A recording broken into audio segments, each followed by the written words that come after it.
Welcome to Mercie J Auto Care, where compassion and craftsmanship come together. I'm Rick Smith, one of the owners. Right now, we have an opportunity for an entry-level general service technician. Now, if you or anyone you know is trying to get started in the automotive repair industry, I do have a few tips for you.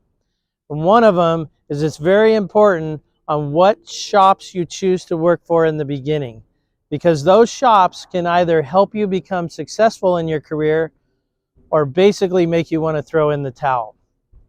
I started my career before I opened my shop working at a number of different new car dealerships. And I can tell you that it is basically a dog-eat-dog world out there. So for example, at one dealership on my very first day, I was assigned a job to clean the fuel injectors on a car.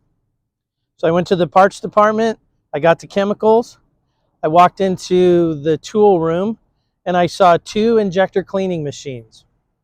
So I grabbed one of them and headed out to my bay to do the service. Now what I was unaware of is that all the other technicians in the shop were watching me and they were chuckling. And the reason they were chuckling is because they knew that the machine I had grabbed had been broken for some time.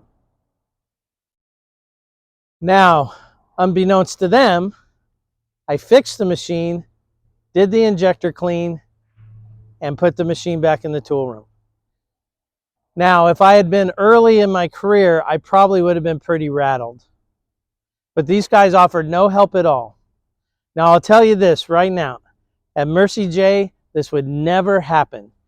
So if you want an opportunity to get started out and work on a team of people and have support and not be in a dog-eat-dog world, I think this is the place for you.